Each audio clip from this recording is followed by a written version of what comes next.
할렐루야. 우리 옆에 성도들과 인사 나누시겠습니다. 주의 이름으로 사랑합니다.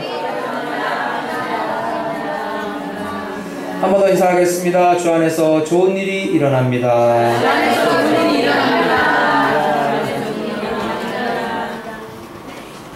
현대인들의 특징을 한마디로 표현한다면 걱정과 두려움입니다. 병에 걸린 사람만 걱정하는 것이 아니라 건강한 사람도 걱정하게 됩니다. 현대인은 병에 대한 막연한 두려움을 가지고 있습니다. 그래서 조금만 아파도 혹시 이게 암은 아닌가, 심각한 병은 아닌가, 그렇게 걱정을 하게 됩니다. 그래서 요즘은 신종병이 나왔는데 그게 바로 건강염려증입니다. 그래서 아픈 데마다 이게 무슨 죽을 병 아닌가, 그렇게 걱정 근심하다가 그게 오히려 정신적인 질환이 된다는 말씀입니다. 여러분, 없으면 없어서 걱정이고 있으면 있어서 걱정입니다. 그래서 참 가난한 사람은 쓸 게 없어서, 먹을 게 없어서 걱정하고, 있는 사람은 또 내가 가지고 있는 것을 잃게 되면 어떡하나, 사업을 하는 사람은 사업에 문제가 생기면 어떡하나 걱정합니다. 또 직장 다니는 사람은 요즘같이 경제가 어려운 때 참 회사가 부도나고 내가 구조조정당하면 어떡하나, 그런 걱정을 하게 되는 것입니다. 일주일 중에 걱정 없이, 한숨 없이, 참 두려움 없이 지내는 때가 손꼽아 얼마나 많이 있겠습니까? 성경은 이런 걱정과 두려움이 결코 우리의 삶에 도움이 되지 않는다고 말씀하고 있어요. 잠언 17장 22절에 보면 마음의 즐거움은 양약이라도 심령의 근심은 뼈를 마르게 하느니라. 문제는 이것이 예수님을 믿지 않는 세상 사람들만의 이야기가 아니라는 것입니다. 예수님을 주님으로 고백하는 성도들에게 있어서도 걱정과 근심과 두려움이 있다는 거예요. 여러분은 어떻습니까? 여러분은 날마다 걱정 근심 없이 늘 평안하게 살아가십니까? 항상 기뻐 찬양하는 삶을 살고 있습니까? 여러분, 그리스도인들 안에도 이러한 두려움이 있다는 것입니다. 그래서 하나님은 그것을 아시고 우리에게 말씀하고 계세요. 이사야 41장 10절에 보면은 두려워 말라, 내가 너와 함께 함이니라. 놀라지 말라, 나는 내 하나님이 됨이니라. 내가 너를 굳세게 하리라. 참으로 너를 도와주리라. 참으로 나의 의로운 오른손으로 너를 붙들리라. 하나님께서 우리와 함께 하시겠다고, 하나님께서 우리를 굳세게 붙들어 주시겠다고, 하나님께서 우리를 눈동자처럼 지켜 보호해 주시겠다고 말씀하시는데 왜 그럼에도 불구하고 우리 안에는 두려움이 있습니까? 마태복음 6장 24절 말씀에 보면은 한 사람이 두 주인을 섬기지 못할 것이니 혹 이를 미워하고 저를 사랑하거나 혹 이를 중히 여기고 저를 경히 여김이라. 너희가 하나님과 재물을 겸하여 섬기지 못하느니라. 어떻게 우리가 하나님과 재물을 겸해서 섬길 수가 있겠습니까? 그리스도인으로서 우리는 그렇지 않다고 생각합니다. 그렇게 하고 싶어도 할 수 없다고 생각합니다. 그래서 하나님만이 나의 주인이시고 하나님만이 내가 섬겨야 하는 분이라는 사실을 고백하는 성도에게 있어서는 두려움이 없다는 것입니다. 6장 25절 말씀에 보면은 그러므로 내가 너희에게 이르노니 목숨을 위하여 무엇을 입을까 무엇을 마실까 몸을 위하여 무엇을 입을까 염려하지 말라. 25절 말씀이 그러므로 라고 시작하는 것은 24절 말씀에 연결되어서 24절의 내용을 받아서 설명하기 때문입니다. 그러니까 연결해서 생각해 보면은 하나님을 주인으로 섬기는 사람은 절대 걱정하지 않는다. 하나님을 주인으로 모시고 하나님의 인도함을 받고 하나님의 주권 아래 모든 것을 맡기는 사람은 하나님께 모든 염려를 맡기기 때문에 결코 걱정하거나 두려워하지 않는다. 아멘. 그런 말씀이 되는 것입니다. 그래서 마태복음 6장 31절 이하에 그 말씀을 다시 한번 확인할 수가 있어요. 그러므로 염려하여 이르기를 무엇을 먹을까 무엇을 마실까 무엇을 입을까 하지 말라. 이는 다 이방인들이 구하는 것이라. 너희 하늘 아버지께서 이 모든 것이 너에게 있어야 할 줄을 아시느니라. 아멘. 여러분, 걱정과 염려는 누가 하는 것입니까? 하나님을 아버지로 섬기지 않는 사람이 하는 것입니다. 하나님께 그 인생을 전적으로 맡기지 않는 사람이 걱정과 근심을 하게 되어 있고 두려움 가운데 빠질 수가 있다는 거예요. 여러분, 하나님의 전지전능하심을 믿으십니까? 아멘. 하나님께서 여러분의 삶을 책임져 주시고 은혜로 인도해 주신다는 사실을 믿으십니까? 아멘. 하나님께서 오늘도 우리의 아버지로서 우리의 생사화복을 주관하고 다스리고 계신다는 사실을 믿으십니까? 아멘. 그렇다면 우리는 더 이상 두려울 것이 없다는 거예요. 아멘. 그래서 놀라지 말고 두려워하지 말라 그랬어요. 왜 그렇습니까? 온 우주 만물을 다스리고 창조하고 주관하시고 회복시키시는 하나님이 우리의 아버지시기 때문입니다. 아멘. 문둥병자를 고치시고 태어날 때부터 소경된 자를 눈뜨게 하시고 오병이어의 기적으로 수많은 사람을 먹여 살리시고 무리를 걸으시고 그리고 죽었다가 사흘 만에 부활하신 예수님이 우리의 구세주가 되시기 때문입니다. 아멘. 우리를 그 당신의 오른손으로 붙들어 주시고 인도하시고 우리를 강건케 해주시니 그 하나님을 믿는 성도가 어찌 두려움에 빠질 수가 있겠습니까? 그 다윗이 바로 그랬어요. 시편 27편에 다윗은 이 반란을 일으킨 그의 아들 압살롬으로 인해서 탄식하며 그의 신앙곡을 하고 있습니다. 그 3절에 보면은 군대가 나를 대적하여 진칠지라도 내 마음이 두렵지 아니하며 전쟁이 일어나 나를 치려할지라도 나는 여전히 안연하리로다. 다윗에게 닥쳤던 환난은 먹고 입는 것의 문제가 아닙니다.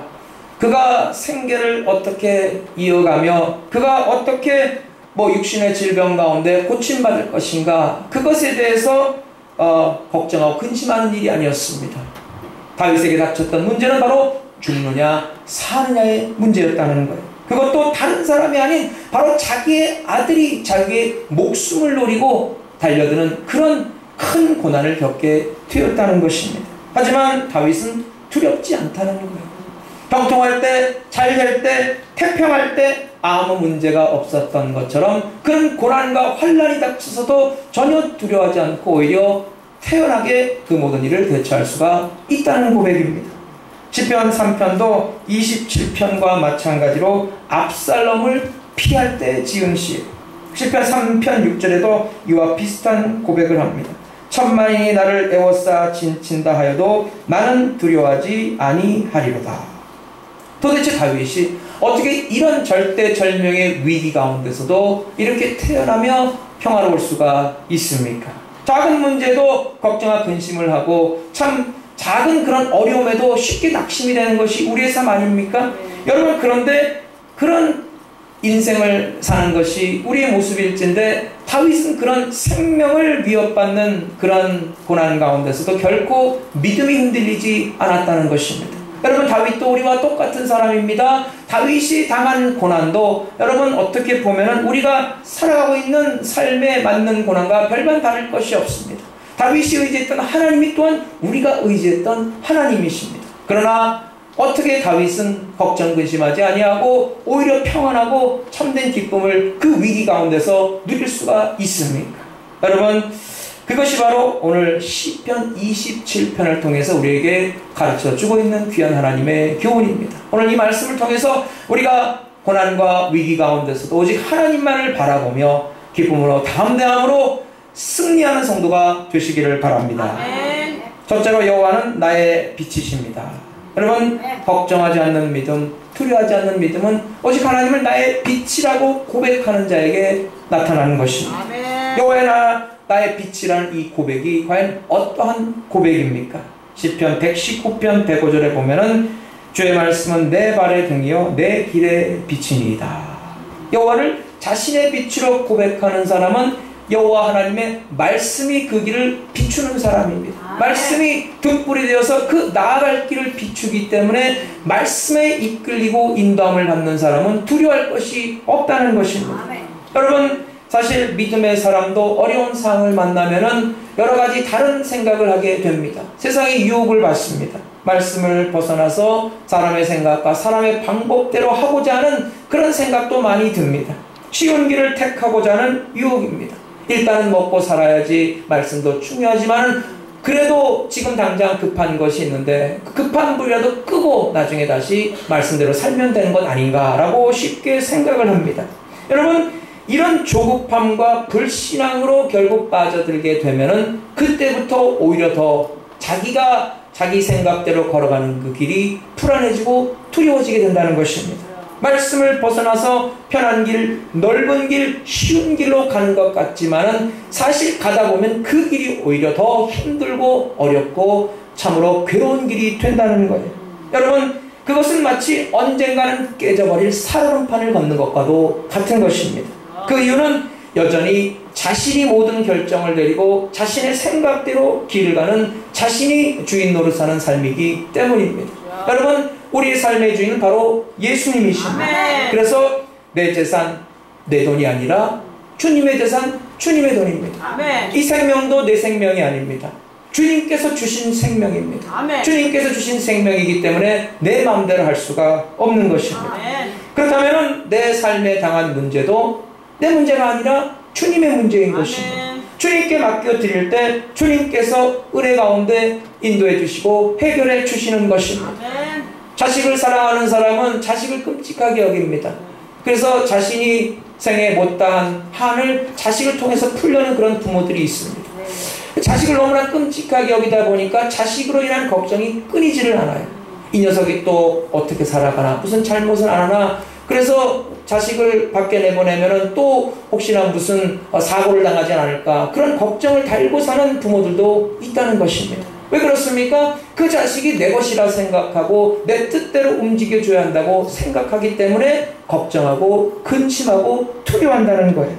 여러분, 우리는 하나님께서 인도하시는 인생, 하나님께 모든 것을 맡겨드린 인생이 되어야 합니다. 아멘. 여러분, 우리 삶에 어떤 문제가 있을지라도 그 문제는 하나님의 뜻 가운데 하나님께 섭력하여 선을 이루시는 하나님의 섭리 가운데 이루어지는 과정에서 나타난 문제라고 믿고, 오늘도 우리는 그 문제를 전적으로 하나님께 맡겨드리고 믿음으로 담대하게 나가는 성도가 되시기를 바랍니다.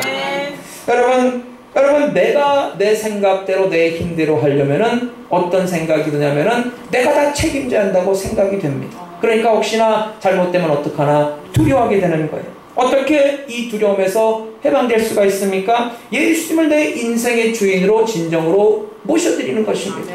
말로만이 주님이 나의 인생의 주인이십니다, 예수님이 나의 주님이십니다 라고 하는 것이 아니라 진정으로 나의 행동으로, 나의 삶에 예수님이 나의 주님이심을 우리가 고백하고 우리 삶에 실천되어져야 한다는 것입니다. 근데 많은 사람들이 또 그런 생각을 해요. 예수님 말씀만을 전적으로 따라가면은 왠지 내가 손해볼 것 같고 여러 가지 어려운 일이 생길 것 같습니다. 부담스러운 일들이 많을 것 같아요. 예수님께서 참 우리가 소중히 여기는 그 무언가를 요구하실 것 같고, 예수님께서 내가 정말 꺼려하는 그런 희생을 요구하실 것만 같습니다. 예수님이 어떤 분인지 몰라도 한참 모르는 거예요. 여러분, 생각해 보세요. 죄인된 우리를 사랑하신 예수님이세요. 우리를 위해 모든 것을 다 내어주신 예수님이세요. 우리를 위해서 십자가의 보혈의 피를 흘리시고 몸 찢기시고 최후의 순간까지 물과 피를 다 쏟으시고 우리를 구원해 주시고 사흘 만에 부활하셔서 우리의 생명이 되신 예수님입니다. 여러분, 그런 예수님께서 우리에게 뭔가를 요구한다면 그것이 예수님의 유익을 위한 것이겠습니까? 우리의 유익을 위한 것이겠습니까? 누구의 유익을 위한 것입니까? 우리의 유익을 위한 것입니다. 여러분, 부모가 자녀에게 뭔가를 요구한다면 그것이 부모를 위한 것이겠습니까? 자녀를 위한 것이겠습니까? 네? 아무리 악한 부모라도 자식에게 좋은 것을 줄 아는데 하물며 좋으신 하나님께서 당신의 독생자까지 우리를 위해 버리신 하나님께서 어찌 우리에게 좋은 것을 주시지 않겠습니까?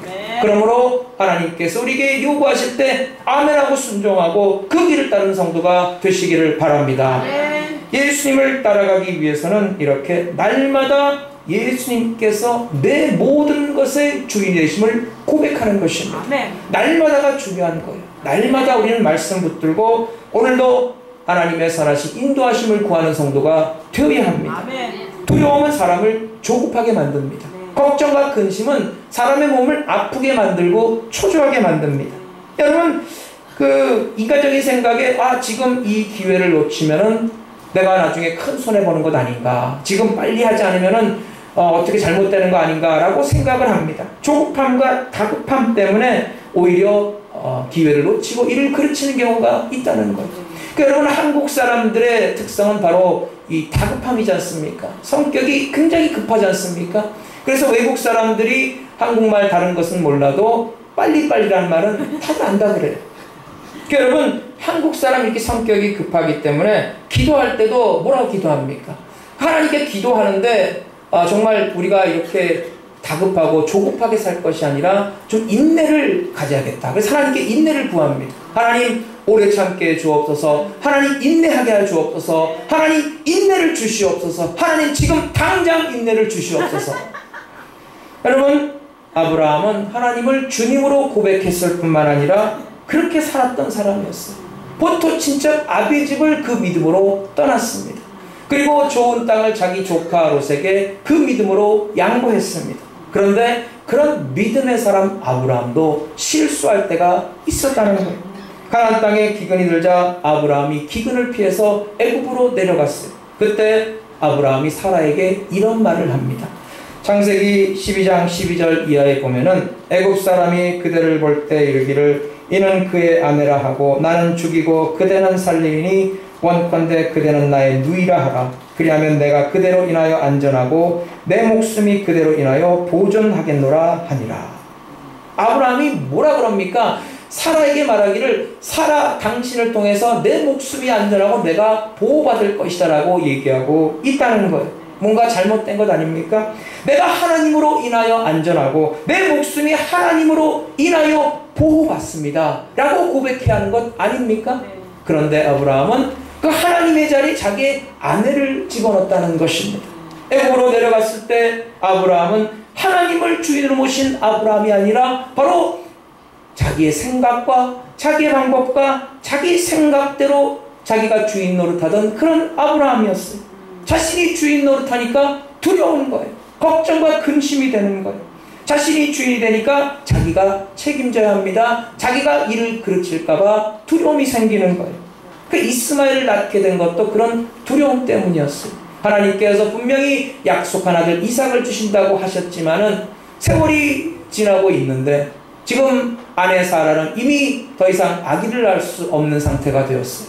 불안한 거예요. 아니, 내 아내가 이제 모든 경수가 끊어지고 이제 더 이상 생산할 수 없는 그런 몸이 되었는데 정말 이거 큰일 아닌가? 나도 이거 이제 점점 더 늙어가면 나도 이제 그나마도 더 이상 아기를 낳을 수 없는 상태가 될 터인데 이거 우리가 인간적으로 생각해 볼 때 도저히 불가능한데 빨리 무슨 조치를 취하지 않은가? 라고 생각하고 사라의 몸종 하갈과 동침을 해서 이스마엘을 낳았던 것입니다. 그 이스마엘을 낳아서 얼마나 그 가정에 큰 문제가 생겼습니까? 지금도 중동과 이스라엘이 그렇게 그 이스마엘의 후예와 이삭의 후예가 그렇게 서로 싸우고 아기다툼을 벌이고 있지 않습니까?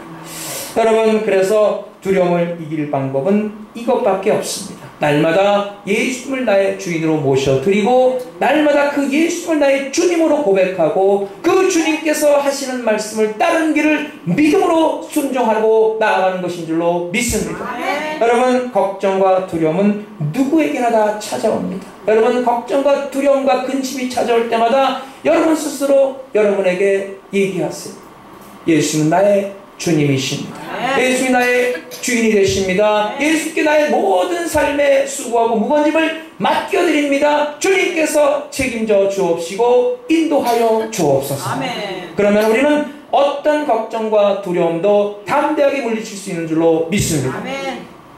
모세를 이어서 이스라엘 백성의 지도자가 된 여호수아에게 하나님께서 이런 말씀을 하셨어요. 여호수아 1장 9절에 보면은 이 율법책을 내 입에서 떠나지 말게 하며 주야로 그것을 묵상하며 그 안에 기록된 대로 다 지켜 행하라. 그리하면 내 길이 평탄하게 될 것이며 내가 형통하리라. 내가 내게 명령한 것이 아니냐. 강하고 담대하라. 두려워하지 말며 놀라지 말라. 내가 어디로 가든지 내 하나님 여호와가 너와 함께 하느니라. 여호수아도 모세도 그리고 이스라엘 백성들도 당연히 모세가 출애굽의 지도자였으니 그 이스라엘 백성들이 이끌고 가나안 땅에도 데리고 갈 것이라고 생각했어요. 그런데 모세는 광야에서 생애를 마치고 이제는 그의 후계자 여호수아가 그 이스라엘 백성들을 데리고 그 가나안 땅으로 들어간다는 하나님의 말씀입니다. 하나님께서 가나안 땅에 들어가는 너무나도 막중한 임무를 여호수아에게 맡기셨다는 거예요. 여러분 한번 생각해 보세요. 여호수아는 갑자기 참 100만 이상의 이스라엘 백성들의 지도자가 되었습니다. 여호수아의 어깨에 지워진 짐이 얼마나 무거웠겠습니까? 모세는 그야말로 카리스마가 있고 하나님과 직접 교통하던 능력의 사람이었어요. 출애굽의 영웅이었어요. 그 10가지 재앙과 함께 기적의 주인공이었습니다. 그렇게 능력 있고 카리스마 있는 모세가 죽고 그 밑에 쫄병으로 모세를 섬겼던 여호수아가 지도자가 된다고 했을 때 얼마나 두려웠겠습니까? 내가 이를 어떻게 감당할 수 있을까? 저런 말 잘 안 듣고 원망하고 불평하고 오합지졸 같은 툭하면은 하나님께 원망하는 저 이스라엘 백성들을 데리고 내가 어떻게 리더십을 발휘해서 그들을 가나안 땅으로 인도할 수가 있을까? 너무나도 걱정이 되었을 것입니다. 더군다나 가나안 땅에 들어가면은 그 난공불락의 요새 여리고성이 버티고 있는 거예요. 여리고성을 무너뜨리는 것은 가나안 정복의 시작입니다. 그 난공불락의 여리고성을 무너뜨리고 그리고 그 가나안 땅에 있는 수많은 이방 민족을 물리치고 그 땅을 차지해서 하나님께 주신 기업을 이어할 터인데 지금 이 여호수아가 저 말 안 듣고 오합지졸 같은 이스라엘 백성들을 과연 어떻게 인도할 수 있을까? 너무나도 근심과 걱정이 그 눈앞을 가렸을 것입니다. 그래서 여호수아 1장 6절에 하나님은 말씀하세요. 강하고 담대하라. 7절에도 보면 오직 강하고 극히 담대하라. 8절에 보면 내 길이 평탄하게 될 것이며 네가 형통하리라. 9절에 보면 강하고 담대하라. 두려워하지 말며 놀라지 말라. 아멘. 이 짧은 구절에서 담대하라 강하라는 말씀이 계속해서 반복되고 있어요. 그만큼 여호수아가 두려워하고 있는 것입니다. 하나님은 여호수아를 향해 강하고 담대하라고 하시면서 이런 말씀을 하세요. 내가 너를 떠나지 아니하며 버리지 아니하리니. 하나님께서 그 어떤 상황 가운데서도 여호수아를 버리지 아니하시고 떠나지 아니하시고 함께 하시니 너는 두려워하지 말라 강하고 담대하라 라고 말씀하고 있다는 것입니다.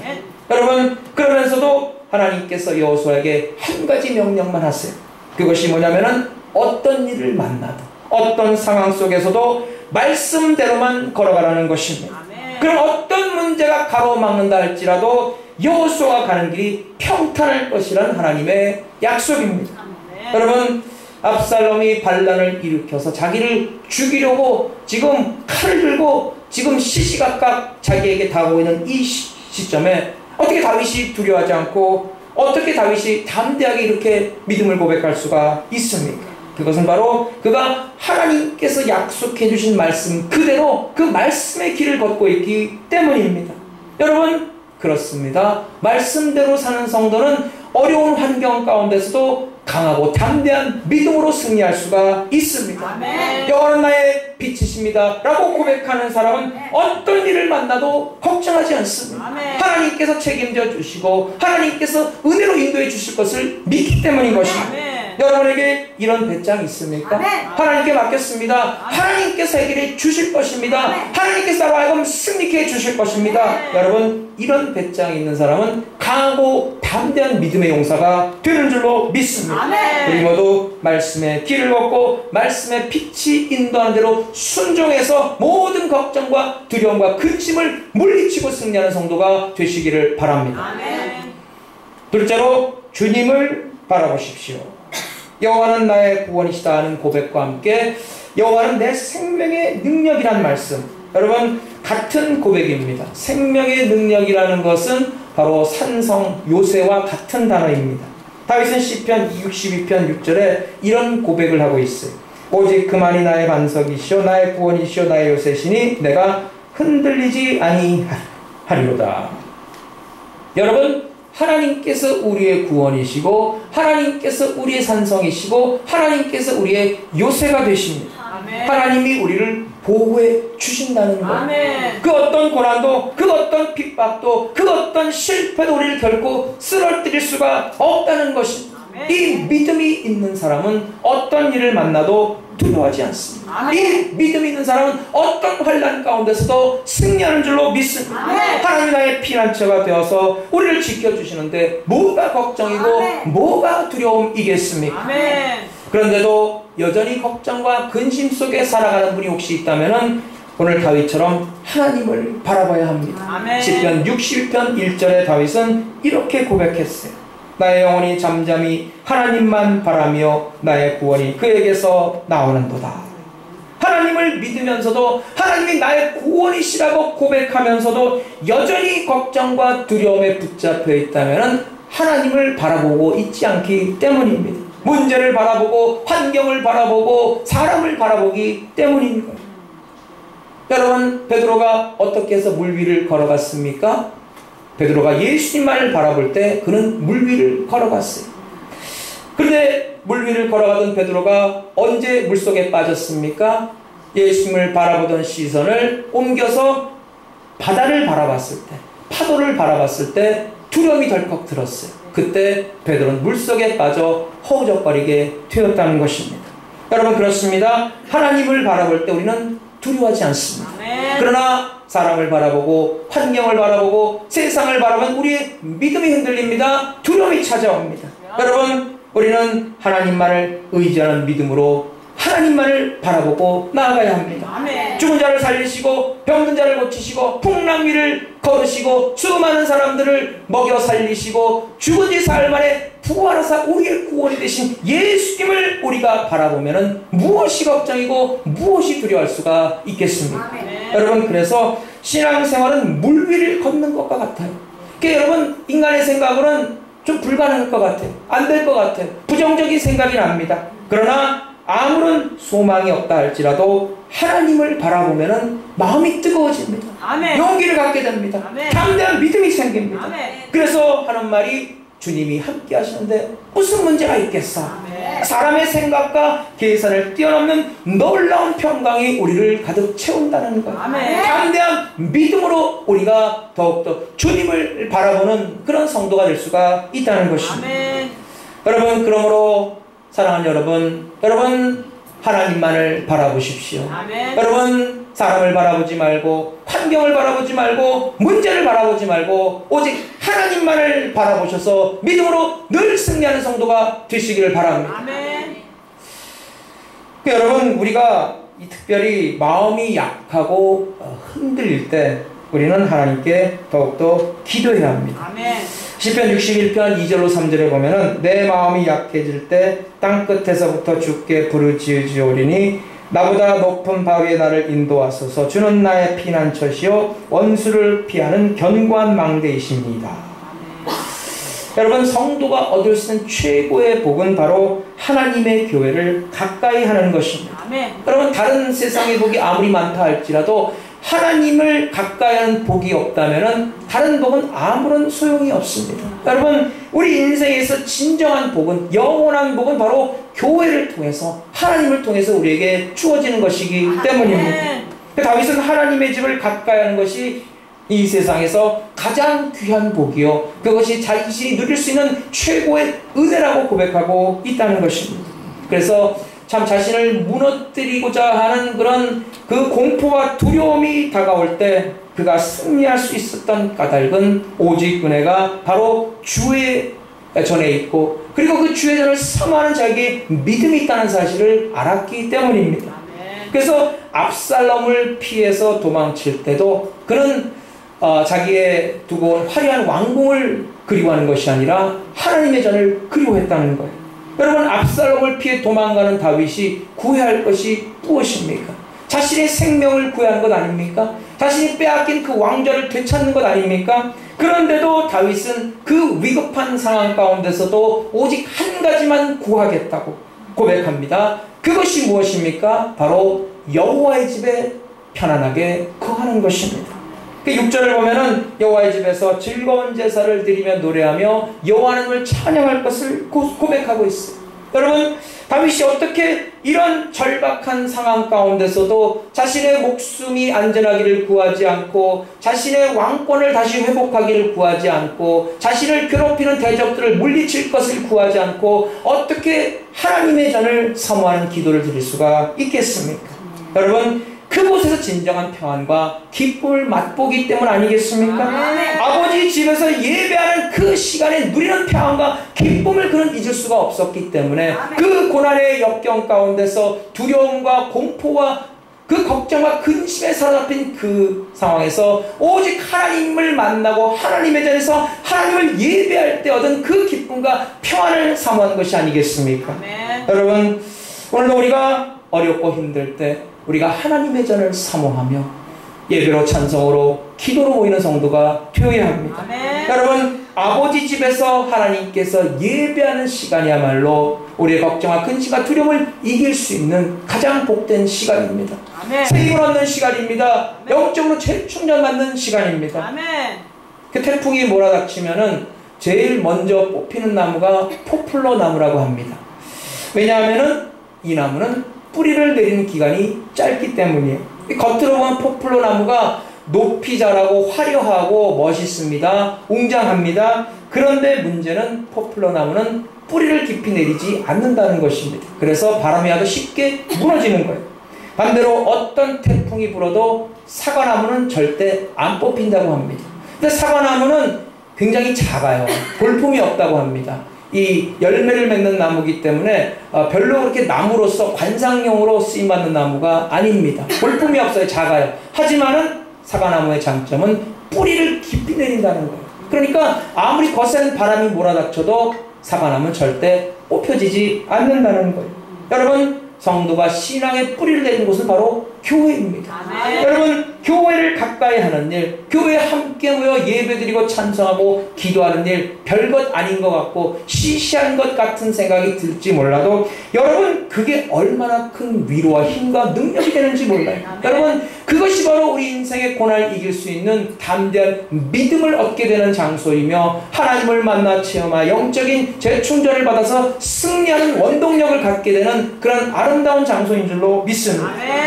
여러분, 겉으로 보기에 포플러처럼 화려한 그런 성도라 할지라도 멋있고 돈 많고 성경 지식도 많고 남들이 부러워하는 성공의 자리에 있다 할지라도 생각하지 못한 일이 터지면 너무나도 쉽게 무너지는 것을 볼 때가 있습니다. 포플러 같이 그 믿음의 뿌리가 깊이 내리지 못했기 때문입니다. 하지만 사과나무 같은 성도가 있어요. 겉으로 보기엔 화려하지 않고 초라하고 별로 하는 말도 없고 조용히 그냥 자기 자리 지키며 묵묵히 자기를 행하지만은 거의 눈에 띄지 않는 그런 성도지만은 1년 360일 변함없이 하나님과 동행하고 주일 성수하고 그 자리를 지키며 하나님의 사명을 감당하는 것입니다. 어떤 시련과 환난이 닥쳐도 흔들리지 않아요. 결국 태풍과 같은 시련을 이기고 하나님의 살아계신 영광을 나타내게 되어 있는 것입니다. 많은 열매를 맺어서 많은 사람들에게 유익을 주는 것입니다. 왜 그렇습니까? 그 믿음의 뿌리가 깊기 때문입니다. 교회를 가까이 하고 그 교회에서 드린 예배를 누구보다도 소중히 여겼기 때문인 것입니다. 여러분 교회를 가까이 하고 여러분 교회에서 예배 드리는 일은 그 누구와도 타협하지 마시길 바랍니다. 여러분 말씀 붙들고 그 말씀대로 행하는 그 믿음의 중심은 그 어떤 상황 가운데서도 흔들리지 마시기를 바랍니다. 다른 것은 잘 못하고 다른 것은 좀 부족하다 할지라도 교회를 가까이 하고 예배를 소중히 여기는 일은 여러분 귀하게 여기시기를 바랍니다. 예배를 소중히 여기고 하나님 말씀을 소중히 여기는 성도는 하나님의 놀라운 복을 받게 되며 주께 영광 드릴 삶을 살게 되는 줄로 믿습니다. 여러분, 우리가 이 한 가지를 통해서 만 가지 은혜를 받고 이 한 가지를 통해서 인간의 모든 두려움과 걱정에서 벗어나서 하나님이 주신 참된 평안과 기쁨을 누리시기를 바랍니다. 하나님은 나의 빛이요 나의 구원이십니다. 내가 누구를 두려워하리요. 다윗의 고백처럼 여러분의 고백되어서 여러분 일생도록 그 어떤 고난 가운데서 결코 두려워하거나 걱정 근심하지 않고 하나님이 주신 평안으로 기쁨으로 늘 승리하는 성도가 되시기를 주의 이름으로 축원합니다.